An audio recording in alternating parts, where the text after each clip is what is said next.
दोपहर ऑफिस से लौटकर शांभवी दबे पांव अपने घर में घुसी, या सोचकर कि अभी पापा आराम कर रहे होंगे कि तभी रोने की आवाज सुनकर चौंकते हुए लगभग दौड़ती हुई वह उनके कमरे के अर्धभीड़े दरवाजे के सामने पहुंची और ठिठक कर रह गई। भीतर पापा बिलखते हुए बुदबुदा रहे थे, देवकी तुम मुझे छोड़कर क्यों चली गई? इतना भी नहीं सोचा कि मैं तुम्हारे बिना अकेले कैसे पहाड़ से जिंदगी काटूंगा? पापा की यह हालत देखकर शांभवी के कलेजा मुंह को आ गया और वह तुरंत भीतर गई और उनके हाथों को थामकर बोली, पापा पापा होश में आइए। आप यूं हिम्मत हारेंगे तो मैं कैसे जीऊंगी? दोनों बाप बेटी बहुत देर तक माँ के गम में आंसू बहाते रहे। बस तभी से उनके अंतर्मन में तीव्र विचार मंथन चल रहा था। अभी 2-3 महीनों से जब पापा रिटायर हुए बेहद उदास रहने लगे। माँ के सामने कितना खुश रहा करते थे। 2 साल पहले कोरोना से माँ के चले जाने के बाद से पापा बिल्कुल उदास से हो गए थे। शांभवी स्वयं एक MNC में उच्च पद पर कार्यरत थी। सुबह 9 बजे की घर से निकली, रात के 7 बजे थकी हारी घर आती। रविवार और शनिवार की छुट्टियां अमूमन मंगेतर पार्थ के साथ तो रहती, तो पापा को कैसे सामान्य वो करे। रात भर वह बेहद परेशान रही कि तभी सुबह ही उसकी करीबी सहेली ने उसे शाम को अपनी उम्रदराज विधवा मौसी की शादी के लिए निमंत्रित किया। उसकी मानसिक कश्मकश को ठहराव मिल गया। अगर वह भी पापा की दूसरी शादी करवा देते हो। पापा शुरू से ही एक अंतर्मुखी किस्म के शांत और मितभाषी शख्स थे।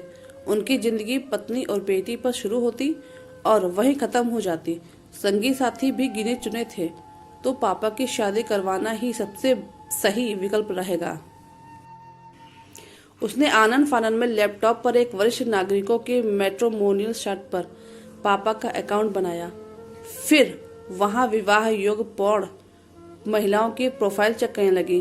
तभी स्क्रीन पर एक बेहद सौम्य गरिमावान चेहरा आया, जिसने उसके मन में हलचल मचा रखी थी। उसने स्क्रॉल करके आगे बढ़ाना चाहा, लेकिन उसका मन तो उस सौम्य सलोने चेहरे ने चुरा लिया था। वह प्रोफाइल एक तलाशशुदा घरेलू महिला की थी। अगले सप्ताह वह पार्थ के साथ उस मृदु व्यक्तित्व की स्वामिनी मनसा के सामने बैठी थी। वह लंच के समय मनसा के घर उससे जानने के उद्देश्य से चली जाती। मनसा को भी शशिकांत जी का प्रोफाइल अच्छा लगा। संयोग से पार्थ के ऑफिस की एक सहकर्मी के कोई करीबी रिश्तेदार ठीक मनसा के घर के सामने रहते थे। उनसे उसके सहृदय उदार व सहयोगी स्वभाव के बारे में सुनकर शांभवी जल्द से जल्द उन्हें अपनी मां बनाकर अपने घर ले जाने को ललायत हो गई उठी। लेकिन अब पापा को दूसरी शादी के लिए कैसे मनाए, यह चिंता उसे खाई जा रही थी। अगले ही दिन उसे अपनी इस उलझन का तोड़ भी मिल गया। उस दिन पात्र के माता पिता 6 माह बाद उन दोनों की शादी की तारीख पक्की करने चले गए। उनके जाते ही शांभवी को पापा को अपना निर्णय सुना दिया। पापा, मैं शादी तभी करूंगी जब पहले आप शादी करेंगे। शादी के बाद हम दोनों को फ्रांस और इटली घूमने जाना है। इधर प्रमोशन के बाद मेरे और पार्थ के अमेरिका के भी कई चक्कर लगने वाले हैं। आपका ब्लड प्रेशर हमेशा हाई रहता है। ऐसे में आपको अकेला छोड़कर शहर के बाहर जाने की सोच भी नहीं सकती। इसलिए अब आपको शादी करने का फैसला लेना ही पड़ेगा। क्या आप पागल तो नहीं हो गई हो? अब इस उम्र में शादी? या कैसे उजुल फुजुल बातें कर रही हो? इस पर शांभवी ने उन्हें मनसा के बारे में सब कुछ बताते हुए कहा, पापा, वह आपके लिए एकदम आइडियल साबित होगी। आप एक बार उनसे मिलकर तो देखिए। लेकिन शांभवी के पिता ने मात्र एक वाक्य से उसकी बातों को खारिज कर दिया कि वह हरगिज दूसरी शादी नहीं सोचेंगे। तब तक नहीं, उसे पिता को मनाते मनाते पूरा 1 माह होने आया, लेकिन वह टस से मस न हुए।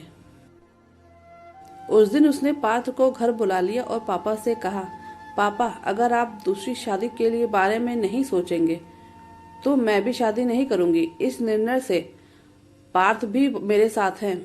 उन दोनों ने एक ही सुर में उस पर दबाव बनाना शुरू कर दिया कि बस एक बार मनसा आंटी से मिल लें आप।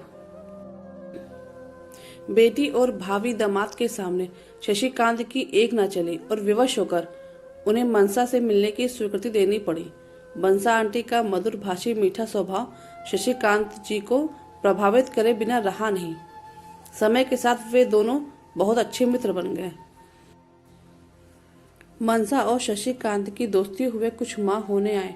शांभवी के विवाह की तारीख नजदीक आती जा रही थी। मनसा के साथ पाकर शशिकांत जी खुश रहने लगे थे।